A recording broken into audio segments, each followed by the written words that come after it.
심장부인 뉴욕의 세계무역센터와 워싱턴의 국방부가 사상 최악의 비행기 충돌 테러를 당해 무역센터 건물 두 동이 완전히 붕괴됐습니다. 부시 미국 대통령은 테러 직후 대국민 성명을 통해 전시에 준하는 비상사태를 선포하고 테러 집단에 대한 강력한 응징을 선언했습니다. 미국을 강타한 동시다발 테러로 미국 국방성에서만 800여 명이 숨지는 등 모두 만여 명의 사상자가 난 것으로 전해지고 있습니다. 공중 납치들의 테러에 이용된 넉 대 항공기는 민간 항공기로 탑승하고 있던 승무원과 승객 266명이 충돌 당시 모두 숨진 것으로 알려졌습니다. 비행기 충돌 당시 무역센터에 있던 한국인 20여 명이 연락이 두절됐고 테러에 이용된 비행기에도 한국인이 일부 탑승한 것으로 확인됐습니다. 미국 본토가 사상 최대의 테러를 당해 미국 경제는 물론 세계 경제가 엄청난 타격을 받을 것으로 예상되면서 오늘 세계 주가가 동반 폭락했습니다. 뉴스월드 최영일입니다. 지금으로부터 20년 전 2001년 9월 11일 미국의 심장부인 뉴욕 맨해튼에 110층짜리 세계무역센터 쌍둥이 건물과 또 워싱턴 DC의 미 국방부 청사 펜타곤이 항공기 충돌 공격을 받았습니다.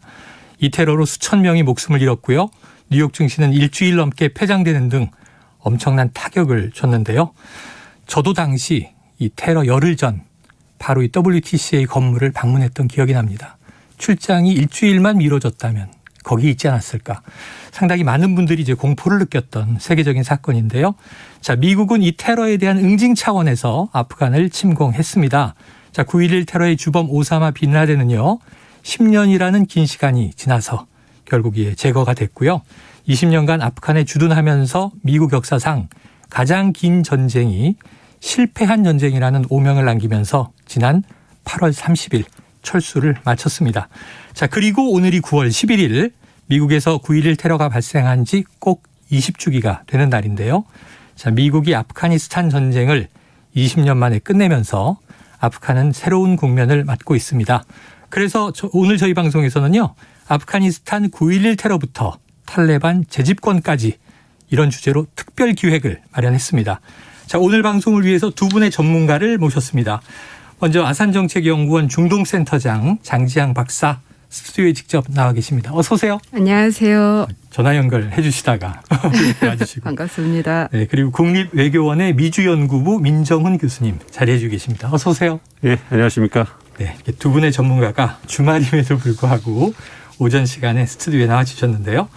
자, 본격적인 대담 시작하기 전에 청취자분들이 내용을 좀 쉽게 파악하실 수 있게 9.11 테러부터 아프가니스탄에서 미국이 철군할 때까지 지난 20년간 어떤 일들이 벌어졌는지를 일지 형식으로 정리해드립니다.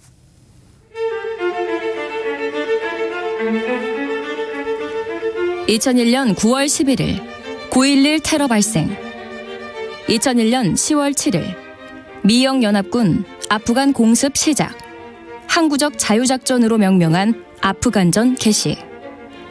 2001년 11월 아프간 탈레반 반대 세력인 북부동맹과 미군, 아프간 수도 카불 입성, 탈레반 카불에서 퇴각. 2001년 12월 탈레반 핵심 거점 칸다하르, 연합군의 함락, 오사마 빈 라덴 도피.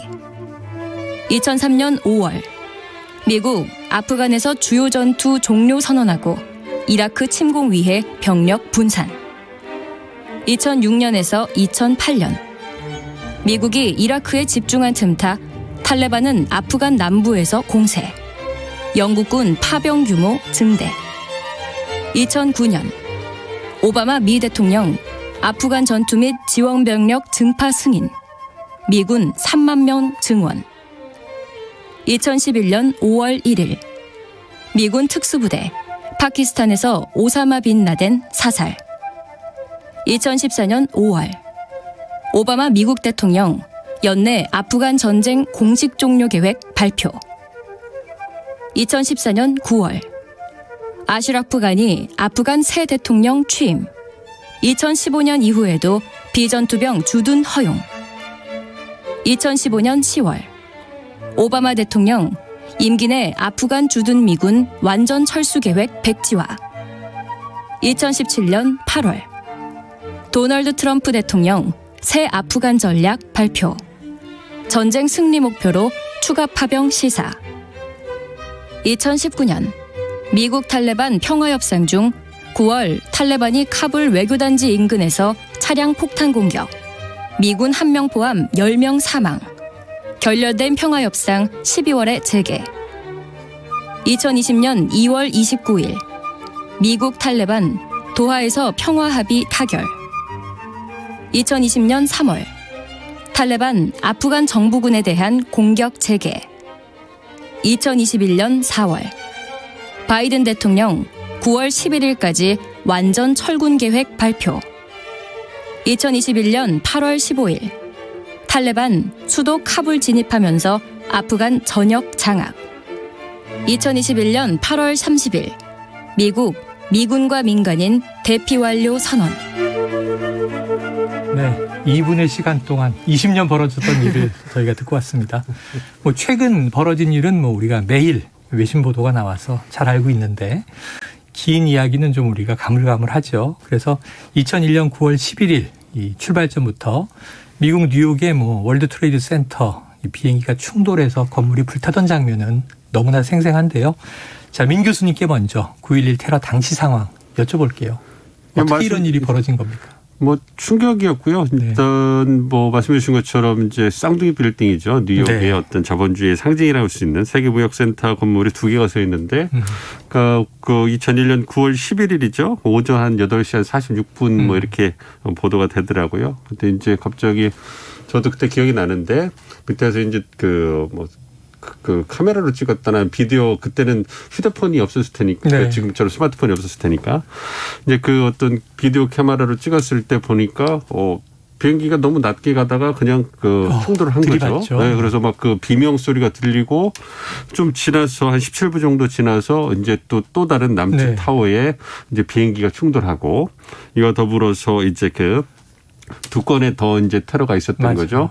그러니까 그 미국의 우리나라 국회의원 연방 의회 의사당에 이제 그 비행기가 충돌하려고 했는데 그 전에 안에서 어떤 그 저항이 있었고 다행히 이제 추락을 한 거였고, 마지막으로 어떻게 보면 미국 군사력의 상징이라는 심장부라고 할 수 있는 그 미국 펜타곤에 이제 비행기가 충돌을 해가지고 많은 인명이 죽은. 사실 미국이 건국하고 나서 1700년도 후반 건국하고 나서 뭐 많은 전쟁을 치러왔습니다만 테러라는 것에 의해서 본토가 공격받는 것은 처음이었고, 네.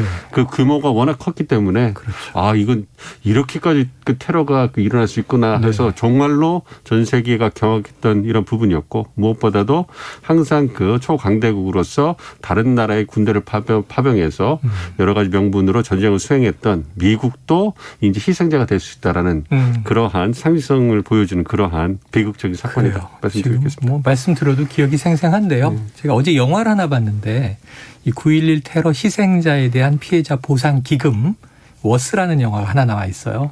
근데 이게 이 사람의 생명의 가치는 얼마인가 하는 질문을 던지는데 그 인간적 가치, 추모라고 돈으로 계산할 수 없는 문제, 이 복잡하게 돌아가는 걸 보면서 아주 머리가 복잡해졌는데, 당시에 인명 피해도 그렇고 경제적 피해도 굉장히 컸을 텐데 피해 규모는 어느 정도로 추산이 됩니까?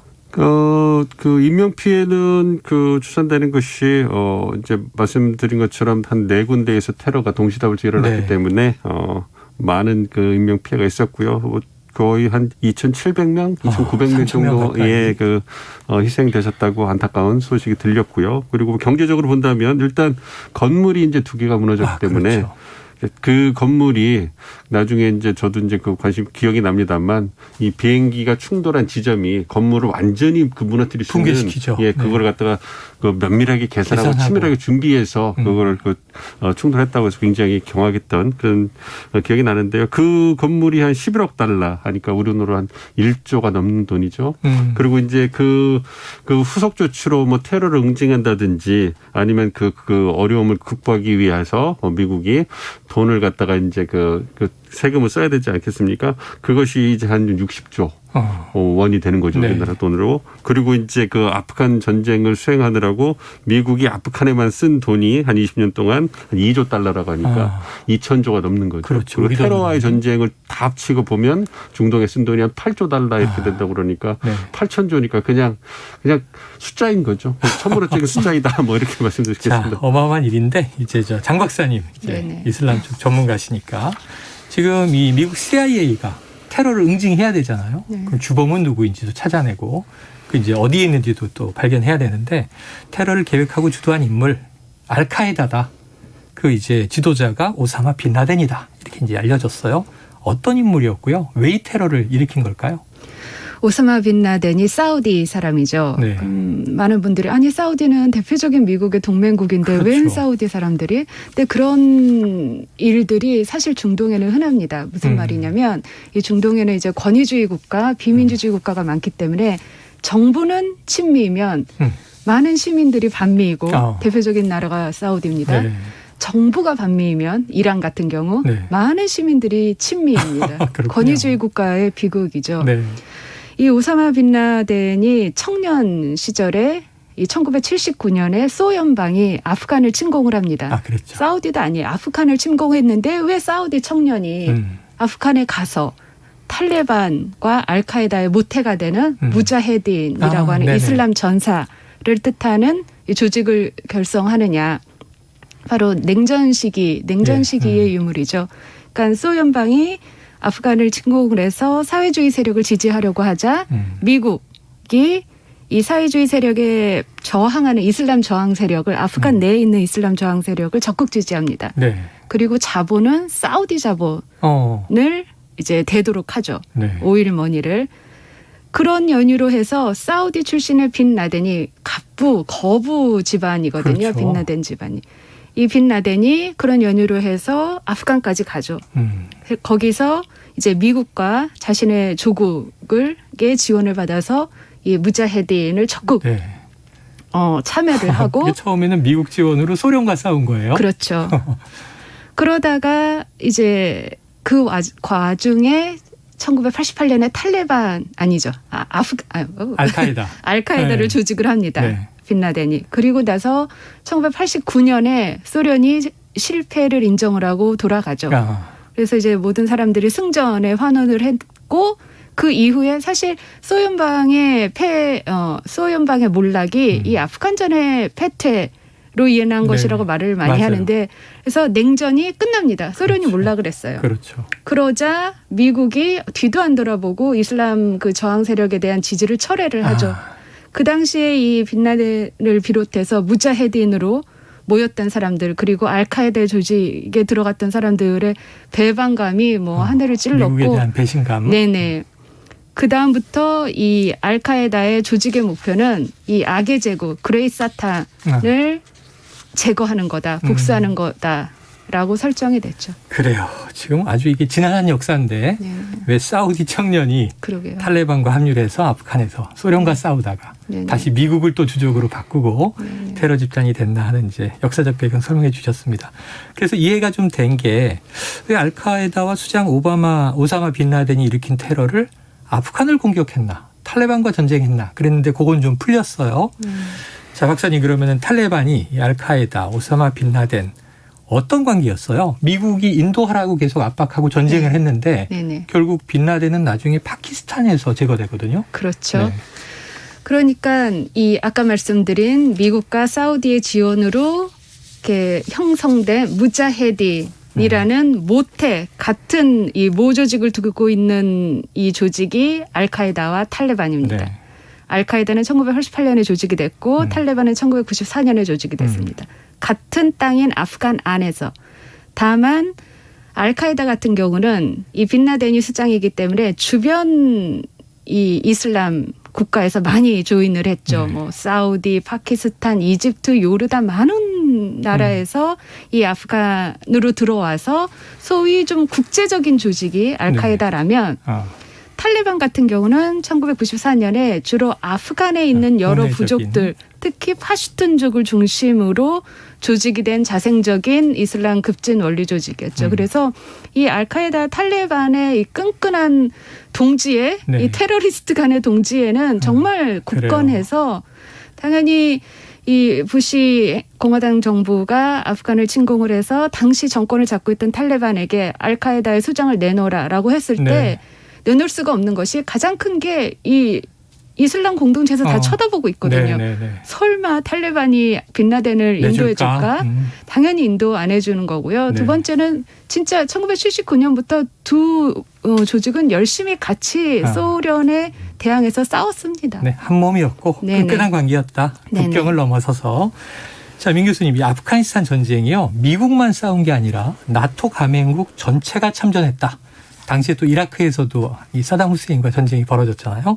자, 그런데 이 나토 헌장 5조가 최초로 발동됐던 전쟁이다. 이런 기록을 봤는데 나토 헌장 5조는 어떤 내용입니까? 뭐 나토라는 것이 그 북태평양 조약기구라고 해가지고 그렇죠. 미국이 주도해서 어떤 그 소련이 그 어떤 그 공산주의 국가들을 그 결합한 그런 그 결의체에 이제 대항하기 위해서 만든 것이고요. 그래서 미국과 서방 국가들이 이제 동맹을 구성하는 그런 게 있었고, 그게 대서양 동맹이라고 불리고 미국 동맹 시스템의 가장 중추적인 역할을 해온 것이고요. 그러니까 그 동맹국들 간의 어떠한 상호 보호라든지 어떻게 이제 역할을 나타서 할 것이냐, 이러한 그 헌장이 만들어진 거고요. 그 중에 5조가 말씀해 주신 것처럼 한 회원국에 대해서 그 회원국이 공격을 받으면 모든 회원국이 이제 그 자기에 대한 침략을 간주를 해가지고 같이 이제 공동으로 대응한다.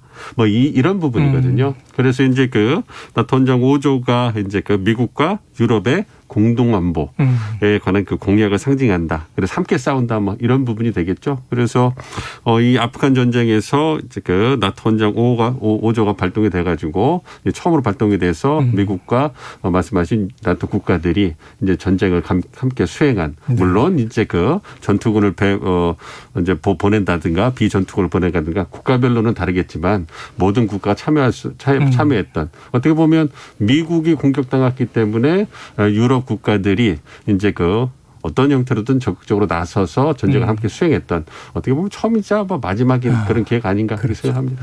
야, 민 교수님 얘기를 들으니까 우리는 나토 가입 국가는 아니지만 한미동맹도, 동맹이라는 게 한 국가가 공격받으면 참전한다는 거잖아요. 우리도 아프간에 파병을 했죠, 결국은. 그렇죠.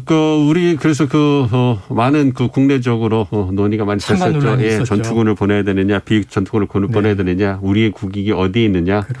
그래서 우리의 국익을 고려하면서, 그다음에 미국과 어떤 나토 국가들과의 관계를 고려하면서 우리가 할 수 있는 것은 전투군을 보내는 것은 적절치 않다. 그렇기 때문에 어떤 비전투군을 보내서 건설이라든지 의료라든지 이런 부분에서 이제 역할을 함으로써 이제 우리도 명분을 세우고 나름대로 거기에 재건에 참여함으로써 신뢰도 챙기는 그런 역할을 했습니다. 그래서 동의 부대가 의료 지원으로 가고 다산 부대가 건설 지원으로 가고 해서 지금 우리가 390명 데리고 온 협력자들이 그때부터 우리 정부와 또 관계가 시작된 걸로 기억이 나는데요.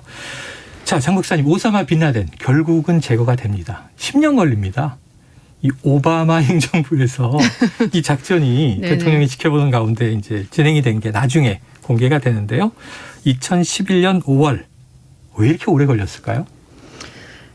파키스탄 때문이죠. 아. 파키스탄 정부라기보다는 파키스탄 정보국 때문입니다. 그래요? 파키스탄의 정보국은 국가 안의 국가라고 불리는 그래요? 정말 막강한 파워를 갖고 있는 조직인데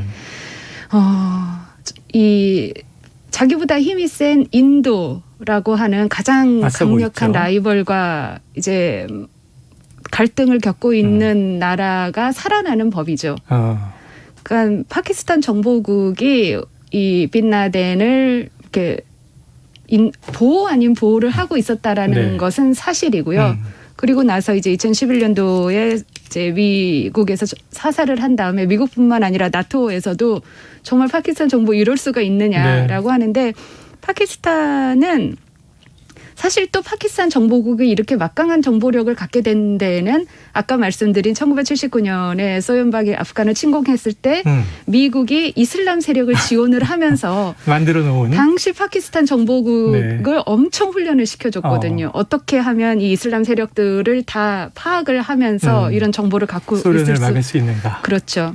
그래 이제 제가 막 이렇게 파키스탄 정보국 때문에 빈라덴이 그동안 이제 한 10여 년간 안전할 수 있었다 이런 얘기를 하면 사람들이 아니 장 박사는 전공이 중동인데 왜 서남아시아까지 얘기를 하냐라고 하는데, 사실 아프간도 지리적으로 보면은 중앙아시아에 가깝거든요. 근데 문제는 이 이슬람 세계라는 거예요. 네. 네. 우리가 많이 착각하는 것 중에 하나가 세계에서 가장 큰 무슬림 국가는 인도네시아거든요. 두 번째, 세 번째 나라는 인도랑 파키스탄이에요. 네. 즉 중동이 아닌 이슬람 세계, 이슬람 무장 세력, 이슬람 원리주의를 얘기를 하자면 이렇게 중앙아시아, 그다음에 파키스탄, 인도로 올 수밖에 없고 이 파키스탄과 인도의 갈등을 헤쳐나가기 위한 파키스탄 정보국의 위험한 줄타기. 네. 이해가 됐습니다. 예, 얘기 안 할 수가 자, 없죠. 이제 오늘부로 장 박사님은 이제 국경 영토적 의미의 중동 전문가가 아니라 이슬람 문명권 전체를 망라하는 전문가로 인정을 해드리겠고요. 자, 민 교수님, 그런데 이 명분 잃은 싸움이다 이런 비아냥, 또 과거에 지금 얘기를 들어보니까 다 미국이 훈련시켜놓고 이젠 적이 돼버린 거 아니냐 이런 비판도 있었을 텐데, 이 아프간 전쟁 중이던 2003년에 이라크를 치잖아요. 이게 또 큰 이제 무리를 일으키는데, 이런 무리수를 당시에 부시 행정부가 둔 배경은 뭡니까?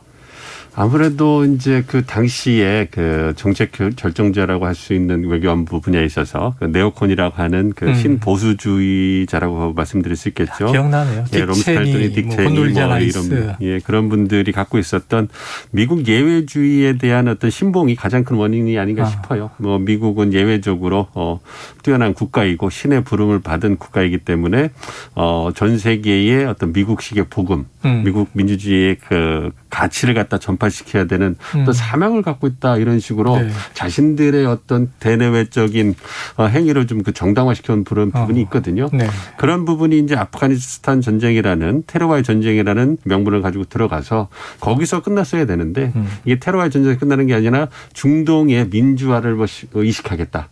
그래서 어떤 미국의 우호적인 환경을 이제 단기간에 이제 만들어낼 수 있을 거라는 어떻게 보면은 좀 지나친 그 자신감이죠. 뭐 그런 부분을 통해 가지고 말씀해 주신 것처럼 이라크에 그래서 사담 후세인 정권이 당시 사담 후세인 정권이 또 대량 살상 무기를 숨기고 있다. 그래서 테러주의 단체라든지 국가를 도와주고 있다. 이런 명분을 내세웠는데 들어가는 찾지 못한 거 아닙니까? 네. 굉장히 미국의 입장이 난처해지는 상황이었고 이라크 전쟁도 사실은 아프가니스탄 전쟁과 마찬가지로 단기간에 어떤 막강한 군사를 앞세워 가지고 전쟁의 양상은 끝났어요. 근데 이제 그것이 전통적인 전쟁의 양상은 끝났는데 테러전, 비정규전으로 들어가면서 이제 미국이 굉장히 그 끝없는 전쟁수로 빠지게 되는 것이거든요. 네. 그렇게 되면서 이제 이라크 전쟁도 오바마 대통령이 그냥 그 흐지부지하면서 2011년에 그냥 그 평가에 끝나게 됐고 아프가니스탄 전쟁도 20년 지난 지금 이제 끝나게 됐기 때문에 그런 걸 보면 어떤 정책 결정자의 어떤 치밀하지 못한 결정이 얼마나 큰 그런 그 후폭풍을 갖고 오는지는 우리가 좀 생각을 해봐야 되겠다. 자, 이제 2001년 테러가 2011년에 그 테러를 일으킨 주범이 사살되고 10년이 지나서야 이제 올해 여름에 철군이 이루어진 겁니다. 철군 때 보면요, 이거 베트남 철수와 닮지 않았느냐 하는 미국의 실패한 전쟁론이 급부상이 됐는데. 이 급철군하게 된 배경, 민 교수님 한마디로 정리하시면 어떤 겁니까? 그 여러 가지 요인이 있겠습니다만 이제 그 두 가지가 가장 큰 것 같아요. 이제 첫 번째는 그 미군이 이제 그 미군이 철수한 다음에 아프간이 얼마나 후에 탈레반에 의해서 다시 그 정복이 되겠느냐 이 부분 했을 때 시간이 좀 있다 남아있다 이렇게 생각을 했는데 이제 그 아프간 그 당시 정부군이 그냥 그 탈레반과의 전투에서 그냥 미군이 철수한다고 그러니까 무기를 버리고 그냥 항복해 버렸어요. 그러니까 너무 빨리 이제 탈레반이 다시 이제 그 아프간 그 영토를 그 재집권한다고 재집권할 수 있었고 그러다 보니까 테러의 위험에 휘말릴 거를 우려한 미군은 어쨌든 철수를 결정했기 때문에 뭐 이제 불이 나게 빠져나가다 보니까 그 과정이 너무 혼란스럽게 보이는 거죠. 그렇죠. 그런 부분에서 이제 굉장히 바이든 행정부가 이제 공격을 받는 비난을 받는 그러한 원인이 됐다 이렇게 생각합니다. 네. 그래서 카불 공항의 대혼란이 올해 하필 우리나라 여름에 개봉한 90년대 모가디슈하고 맞습니다. 많이 비교되기도 했습니다. 자, 청취자 여러분, 지금 뉴스월드 최영일입니다. 듣고 계신데요. 미국 9.11 테러 20주기를 맞아서 특집 방송 이어가고 있습니다. 자, 9.11 테러 20주기를 앞둔 미국의 현지 분위기는 어떤지 워싱턴 DC의 노정민 통신원을 연결해서 직접 들어보겠습니다. 자, 노 통신원 나와 계세요? 네, 안녕하십니까. 미국 워싱턴입니다. 네, 자, 미국 시간은 우리보다 조금 느리니까 아직 9월 11일 텐데요. 그러면 내일이 오늘 밤부터 9.11 테러 20주기가 오는데 자, 워싱턴과 미국 시민들 분위기 어떻게 좀 느껴지세요? 예, 아무래도 올해는 좀 20주기이다 보니까 예년보다는 좀 더 특별하게 여기는 분위기가 역력한데 사실 이거 워싱턴 DC도 그 미 국방성 이제 펜타곤의 공격을 받았기 때문에 이 지역에서도 이번 그 20주기를 더 좀 의미 있게 보내려는 움직임이 좀 있습니다. 네. 그래서 이 미 국방성 중심으로 해서 이제 테러가 발생했던 뉴욕이라든지 펜실베니아 뭐 이곳을 중심으로 해서 전국에 걸쳐서 대대적인 추모 행사가 예정돼 있는데 특히 뭐 미국 시민뿐 아니라 한인 사회에서도 희생자들이 많이 나왔기 때문에 더욱더 좀 그 추모의 열기가 더 좀 뜨거워지는 것 같습니다. 그래요. 그래서 뭐 대학 캠퍼스나 공공기관 뭐 가정마다 성조기도 걸고요. 또 내일 오전에는 또 뭐 각 현직 대통령이 참석하는 추모 행사도 예정돼 있고요. 그래서 내일 아침이 되면 더 추모 열기는 더 고조되지 않을까 그렇게 보여집니다. 그래요. 네. 한번 지켜보도록 하고 자 20년 전으로 건너가면 저희도 지금 그 얘기를 나누고 있었는데 워낙 충격적인 테러라 아마 이 미국이 전쟁을 하는 것에 대한 미국 내 동의 여론이 높았던 것 같아요. 네네. 그런데 이게 미국이 최장 기간 수행한 전쟁이 됐고 결과적으로는 실패 아니냐 하는 비판에 직면했는데 아프간 미군 주둔에 대한 여론 어떻습니까? 예, 당시 9.11 테러 직후에는 이제 말씀하신 대로 이제 알카에다 무장 세력을 응징해야 된다는 여론이 들끓었고요. 또 알카에다 무장 세력을 옹호했던 그 탈레반 세력, 그때 당시 이제 아프가니스탄 정권을 장악하고 있었는데 그때 그 아프가니스탄 전쟁을 지지하는 여론이 매우 높았거든요. 그런데 시간이 지날수록 너무 막대한 비용이 들어가고 또 중동 정책이라든가 중동 문제라든가 또 특히 아프간 재건에 희망이 보이지 않으면서 이 미군 철수를 지지하는 여론이 점점 더 높아졌는데 지난 8월 중순까지만 해도 사실 미군 철수를 지지하는 여론이 높았거든요. 아무래도 이제 국민들 사이에서 피로도가 컸기 때문으로 보여지는데 사실 아프가니스탄에서 미군이 철수하기 직전까지만 해도 각종 여론조사에서 한 10명 중에 7명은 미군 철수를 지지했었습니다. 그래서 이런 그 미군 철수를 지지한 것은 이제 높았는데 막상 철수한 직후에는 여론이 이제 급격히 바뀐 것 같습니다. 네. 지금 뭐 그 혼란 때문에 다들 충격을 받았는데요. 자, 그 과정에서 철군 이후에 조 바이든 대통령 대국민 연설했고 여러 차례 나왔는데 또 이제 테러도 한번 터졌죠. 자살폭탄 테러가 카불 공항에서. 그때 이제 미국의 국익이 없는 곳에 우리가 주둔할 이유가 없다. 이런 메시지도 나왔어요. 자, 미군의 철군, 조 바이든 대통령에 대한 현재 여론 어떻습니까? 역시 그렇게 좋지는 않습니다. 이제 각종 여론조사를 보니까 이제 미군 철수를 찬성하는 여론이 한 70%였다가 지금은 약 한 뭐 40% 전후로 이제 많이 떨어졌고, 또 철군이 매끄럽지 못했다라는 비판의 목소리도 여전히 10명 중에 7명 정도 되거든요. 당연히 바이든 대통령에 대한 지지율 하락으로 이어진 데다가 지금 미국이 잘못된 방향을 가고 있다는 응답도 한 70%에 육박합니다. 그래서 말씀하신 대로 좀 미 행정부가 여전히 국내 여론을 우선시하는 정치를 한 거 아니냐. 미국 국익에 따른 정책 판단이 잘못된 거 아니냐. 이런 비판과 함께 의도치 않은 후폭풍을 지금 맞고 있다. 이렇게 좀 볼 수가 있겠습니다. 그래요. 충분히 이해가 되는 상황인데 또 바이든 행정부는 이 난국을 어떻게 돌파할 것인가. 앞으로 지켜봐야 될 것 같습니다. 자, 오늘 소식 여기서 정리하죠. 고맙습니다. 예, 고맙습니다. 네, 지금까지 미국 워싱턴 DC 노정민 통신원이었는데요. 9.11 테러 20주기를 앞둔 이제 곧 20주기가 미국에도 다가옵니다. 미국 현지 분위기를 전해주셨습니다.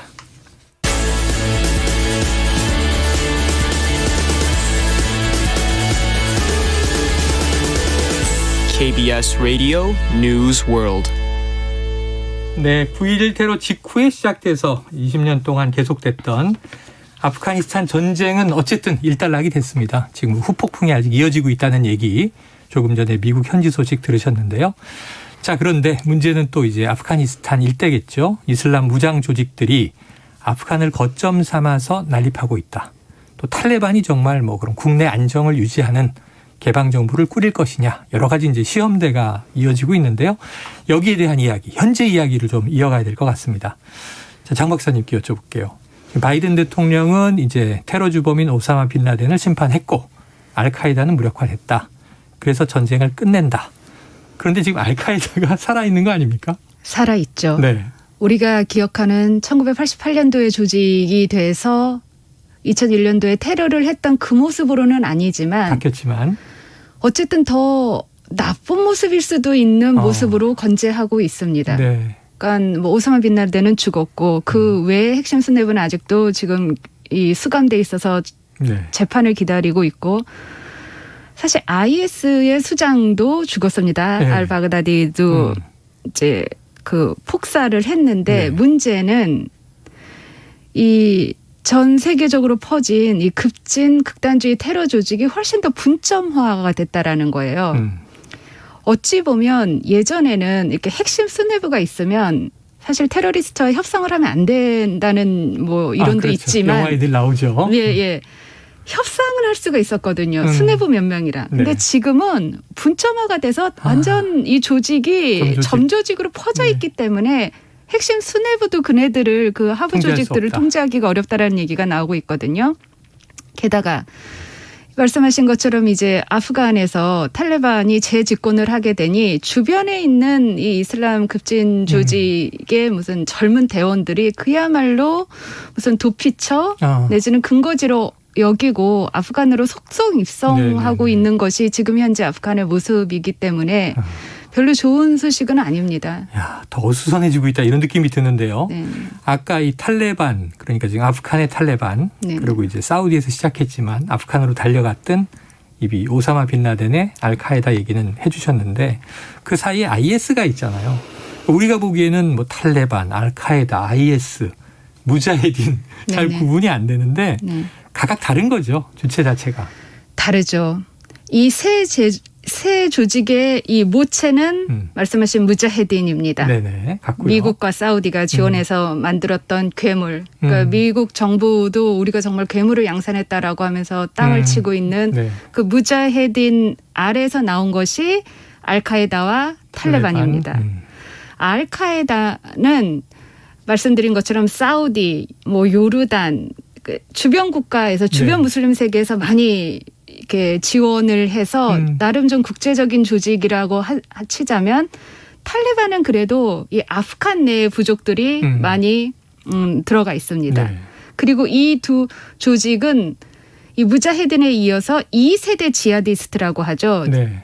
이 2세대 지하디스트의 주적은 미국이었습니다. 성전주의자들이죠. 예.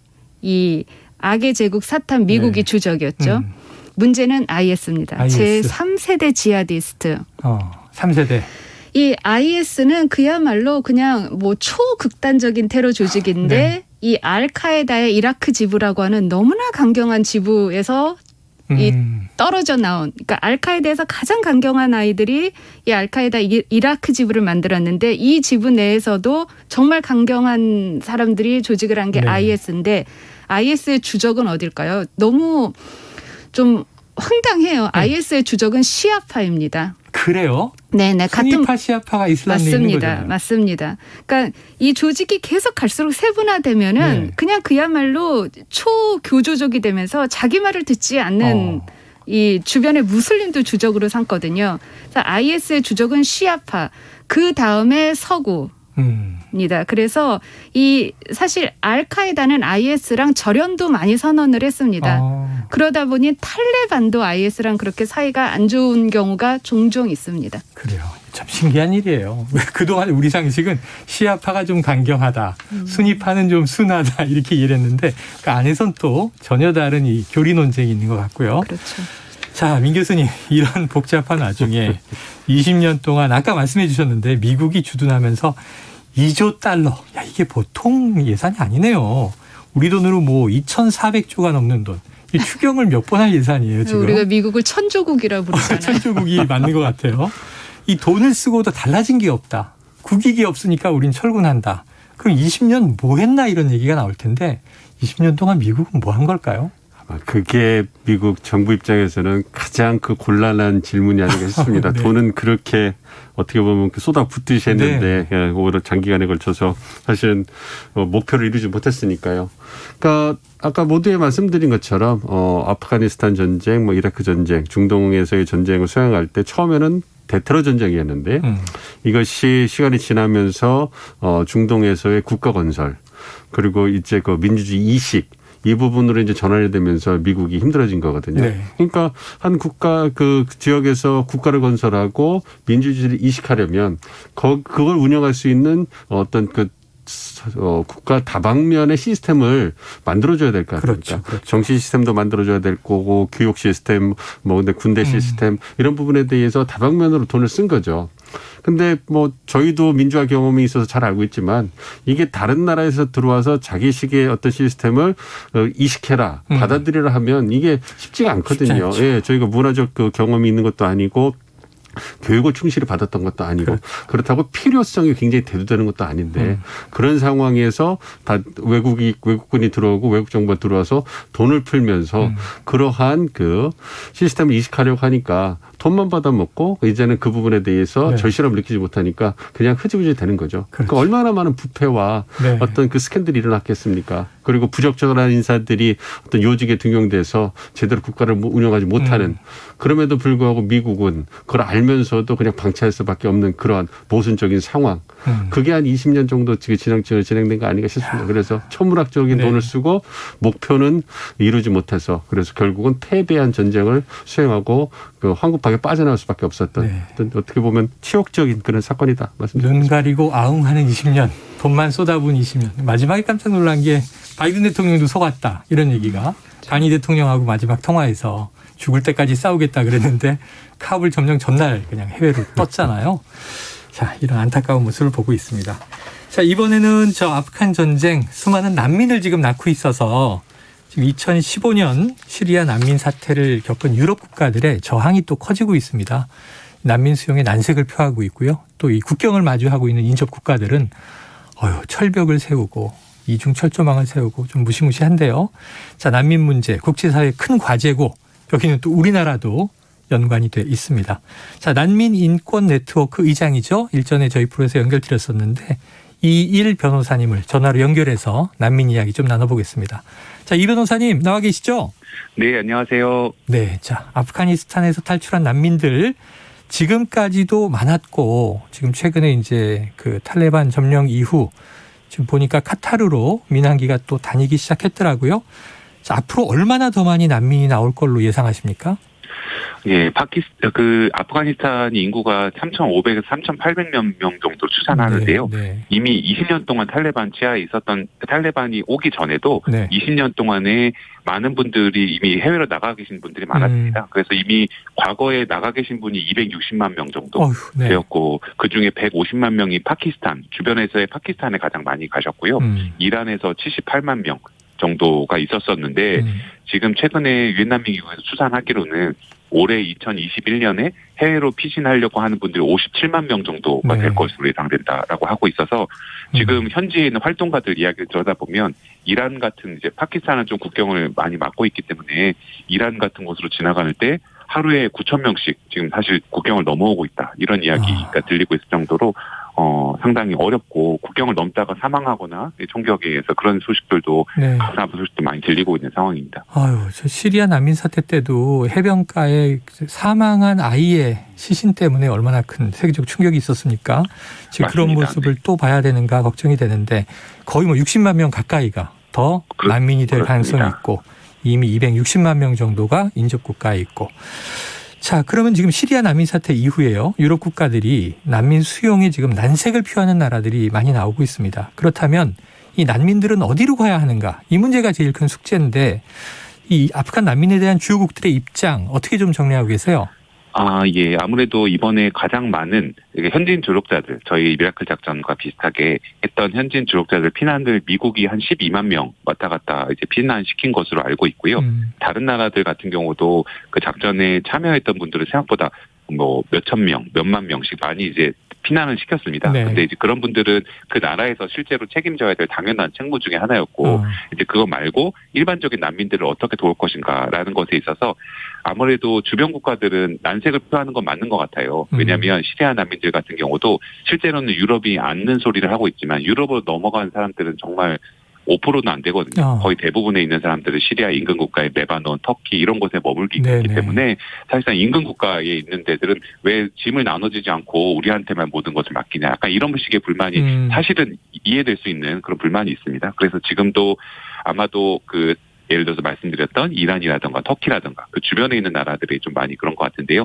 하지만 전혀 이제 난민을 받아들이지 않겠다라는 건 아니고 공식적으로 난민들을 수용하겠다는 나라들이 발표한 것도 좀 있습니다. 네. 예를 들어서 영국이 수년에 걸쳐서 2만 명 정도는 우리가 재정착시키겠다. 주로 여성이라든가 아동이라든가 이런 경우도 있고요. 캐나다도 마찬가지의 재정착 계획을 발표를 했고 멕시코 같은 경우에 2만 명, 캐나다도 2만 명 정도 발표를 했고요.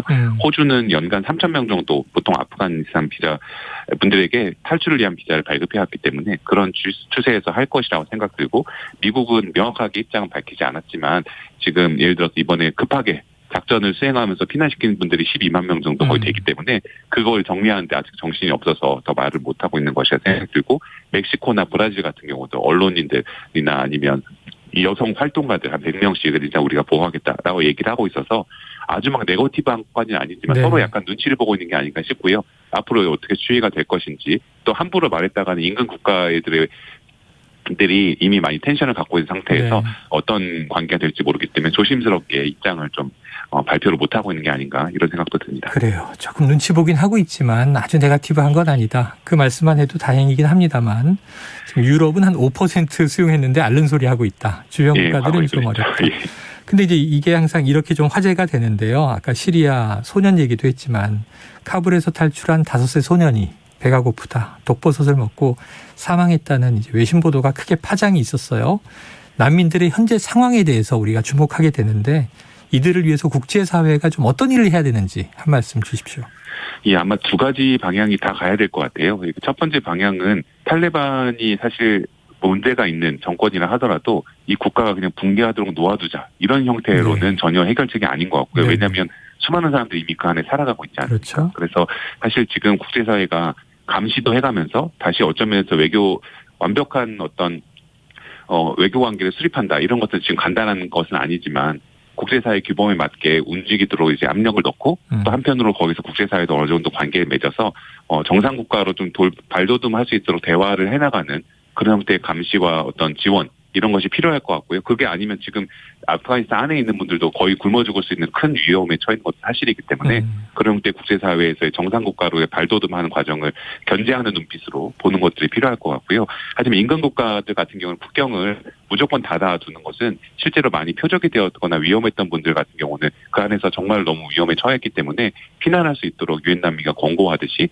국경을 열거나 일정 정도의 대책을 마련하되 인근국가들만 모든 짐을 떠안으면 사실상 큰 부담이 되어서 더 네거티브한 일이 발생하기 때문에 사실 G7이나 G20 같은 데서 지금 자꾸 회의가 열리고 있는데 아프가니스탄 난민들에 대한 어떤 분할적인 수용, 우리가 조금씩 책임을 다하자, 이거 어떻게 할 것인가에 대해서 여러 나라가 좀 입장을 전향적으로 밝히고 한국도 일정한 정도의 이제 위상들과 여러 가지를 고려해서 역할을 해야 되지 않을까 이렇게 생각하고 있습니다. 알겠습니다. 우리에게도 과제는 있다. 이렇게 숙제를 주셨군요. 변호사님 오늘 말씀 여기서 정리할게요. 고맙습니다.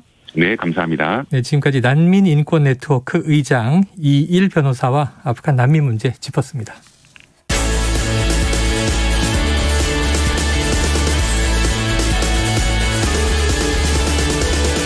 KBS Radio News World. 야, 숨가쁘게 하고 있는데 벌써 6, 7분 남았어요. 이제 아프간의 미래를 좀 전망해야 될 시간입니다. 마무리하고 또 우리가 앞으로를 대비해야 되겠죠. 난민 문제 짚어봤고요. 이 아프간의 재건과 미래 어떻게 될 것인가. 자, 장 박사님 지금 탈레반이 정부를 어쨌든 꾸려야 되지 않습니까? 그래서 이제 새로운 과도정부 내각 명단 발표했더라고요. 탈레반 최고 지도자 하이바툴라 아쿤드자다가 모습을 드러냈고 이슬람 율법에 따라 통치한다. 자, 아프간의 미래 어떻게 좀 전망하세요? 말씀드리기 죄송하지만 별로 밝지는 않습니다. 네. 예, 이번 주에 내각 구성을 발표를 했는데 그 말씀하신 아쿤드자다는 굉장히 상징적인 그냥 최고 종교 지도자이고요. 문제는 이제 수장이 지금껏 이 카타르에서 같이 평화협상을 트럼프 대통령이랑 평화협상할 때도 모습을 보였고 왕이 외교부장이랑도 만났고 했던 그 실세라고 하는 이 바라다르가 수장이 됐어야 됐는데 굉장히 힘이 약한 사람이 됐고 이 바라다르는 그냥 2인자로 그러니까 부수장으로 물러났어요. 그 내부에는 탈레반 지도부 내에서 굉장히 또 초강경파 하카니 네트워크라는 초강경파 조직이 있는데 이들이 IS랑도 굉장히 밀접한 연계를 갖고 있는 조직인데 이들이 아주 격하게 반대를 했다라고 하더라고요. 이 바라다르가 힘을 다 한꺼번에 가질 것에 대해서. 노선 투쟁이 있군요. 네네. 그래서 내부 투쟁이 굉장히 격심한 것 같고 또 이제 말씀드렸다시피 지금 이 탈레반이 아프간을 재집권을 하니까 전 중동 이슬람 세계에서 급진 세력들이 다 막 환호성을 지르면서 축하를 하고 네. 이러다 보니까 또 주도권 다툼이 생기거든요. 네. 이 아프간 내 탈레반뿐만 아니라 IS 호라산이라고 하는 아프간 지부 IS 조직이 K라고 불렀죠. 네네. 이 조직이 또 계속 자살폭탄 테러 위협을 하고 네. 있고 그래서 이 지도부 내의 갈등 봉합하랴. 그다음에 탈레반 조직 내에서 젊은 조직원들이 IS 호라산 K로 갈까 그거 관리하랴. 제가 생각할 때 지금 이 탈레반 핵심 수뇌부는 카불을 장악하는 건 쉽지만 네. 이 카불을 이렇게 운영하고 전국을 운영하는 게 이렇게 어렵구나 하면서 미국을 생각하지 않을까. 네네. 미국이 아프간을 장악하기는 쉬웠지만 그 이후에 전후에 구체적인 프로그램이 없었던 네, 거잖아요. 맞아요. 저는 별로 미래는 밝지 않다고 않다. 봅니다. 그러다 보니까 이제 미국하고도 협상 중이긴 하고 또 이 중국에 대해서 지원을 요청하기도 하고 우리나라 매체하고 인터뷰를 하는데 한국 기업들이 경제협력 해줬으면 좋겠다 이런 얘기도 하고 자 그런데 이제 민 교수님 지금 이제 이 개방국가 정상국가로 가고자 하는 흔적은 좀 보이지만 이게 밝지 않다고 말씀해 주셨어요. 미국이나 국제사회의 인정을 받을 가능성 어떻게 전망하세요? 그건 이제 뭐 정 박사님 말씀해 주신 것처럼 그 탈레반이 어떻게 하느냐. 이제 하기 앞으로의 나름이다. 하기 나름이다 이렇게 보고 있죠. 그 지금 미국과 국제사회는 여전히 탈레반 정권이 20년 전과는 다르다 이렇게 얘기를 하고 있지만 말씀들 나누신 것처럼 이제 뭐 이번에 나온 뭐 과도 내각이라든지 내각 구성이 여성이 다 빠졌다라든지 이런 부분에서 과거 차이가 무엇이냐 뭐 이러한 비난을 많이 받고 있거든요. 그러한 부분에 대해서 미국과 국제사회 특히 서방 사회가 보고 있을 거고요. 네. 미국 특히 미국 주도로 탈레반의 어떤 돈줄을 꽉 묶고서 이제 그 견제를 하고 감시를 하고 있는 상황이라서 계속 좀 지켜볼 것 같고요. 반면에 중국과 러시아는 아무래도 미국과 대척점에 서서 어떤 아프간이라는 그 중요한 거점 지역을 이제 보다 더 우호적인 세력을 만들 수 있다는 부분에서 이제 중국과 러시아는 탈레반 정권을 좀 인정하고 네. 지원해 주려고 하고 있는데 아무래도 중국이 선봉에 섰긴 했습니다만 중국도 난감하긴 하겠죠. 얼마만큼 그 도움을 줘야지 될 것인가 이게 밑 빠진 독에 물 붓기가 되는 것이 아니냐 이런 우려도 있을 거고요. 그렇기 때문에 이제 탈레반 정권에서는 장 박사님 말씀하신 것처럼 국가 건설 제대로 된 어떤 그 국정원을 하기 위해서 다양한 세력들 심지어 미국하고도 이제 협력을 할 거고요. 그리고 이제 그 ISK를 갖다가 또 수통하는 데 있어서 미국과 협력할 여지도 분명히 있고요. 그래서 다각도로 이제 그 노력을 할 건데 어떤 그 역량이 얼마나 되느냐에 따라서 이제 네. 그 앞으로 미국과 국제사회가 탈레반을 인정하는 여부가 결정되지 않을까 이렇게 보고 있습니다. 이제 미국 문제 하나 더 여쭤보면요. 오늘 마지막 질문일 것 같은데 20세기 주도했던 세계 경찰 국가 미국의 팍스 아메리카나는 이제 끝난 거 아니냐 이런 비판도 있어요. 미국의 위상 어떨 것 같으세요? 말씀해 주신 것처럼 이제 그 미국이 세계 경찰로서 막강한 그 부와 군사력을 바탕으로 해서 20세기 후반을 지배했던 상황은 끝난 것이 아닌가 이렇게 좀 보고 있습니다. 네. 그렇지만 21세기 들어서 그런 미국의 팍스 아메리카를 대신한 국가가 있느냐 이 부분도 사실 그 모호하거든요. 그렇죠. 그렇기 때문에 한동안 미국의 리더십, 강대국 리더십은 진행이 될 거지만 저희가 이번 사태를 통해서 본 것처럼 이제 미국도 세계의 경찰로서 다양한 세계 문제에 개입하는 것이 아니라 자기의 국익을 바탕으로 해서 핵심이 중요 이익이 있는 것에 그 부분에 개입을 하고 그렇지 않은 부분에 대해서는 좀 더 개입을 좀 더 좀 멀리하는 그러니까 네. 국익에 따라서 어떤 그 차등을 두면서 이제 그 미국의 리더십을 유지하려는 그런 모습을 보여줄 거기 때문에 이와 더불어서 이제 동맹 국가라든지 다른 국가들이 우리도 미국이 변하고 있으니 우리도 힘을 길러야 된다. 그래서 자린론, 그렇죠. 자강론이 힘을 얻어가고 있는 추세다 말씀드릴 수 있겠습니다. 미국의 선택적 개입을 지켜봐야 되겠군요. 장 박사님 끝으로요. 오늘 참 긴 얘기를 했는데 이 아프간 사태가 현재 우리에게 던지는 교훈 뭐라고 좀 짧게 정리해 주시겠어요? 너무 큰 질문이시긴 한데요. 네. 우리나라를 주체로 생각을 해보면 저는 그 한반도 이제에서 혹시 모를 급변 사태가 일어났을 때 한 나라를 재건을 하는 거를 어떻게 해야 되는지에 대해서 정말 생각을 해봐야 된다라는 거죠. 그러니까 천조국도 하지 못한 아프간 재건을 우리가 급변 사태 시 북한을 재건을 할 때 어떻게 그러니까 북한 정권이 아닌 북한 주민들의 마음을 어떻게 살 건지 그렇죠. 이제는 어떤 체계적인 프로그램을 마련할 건지를 좀 생각해볼 계기로 삼으면 어떨까 하고 생각을 해봤습니다. 한반도 문제 적용을 하셨네요. 이게 중요한 문제라는 생각이 듭니다. 한번 같이 고민해 봐야겠죠. 자, 뉴스월드 최영일입니다. 9.11 테러 20주기를 맞아서 마련한 특별기획입니다. 아프가니스탄 9.11 테러부터 탈레반 재집권까지. 마무리할 시간이 벌써 됐어요.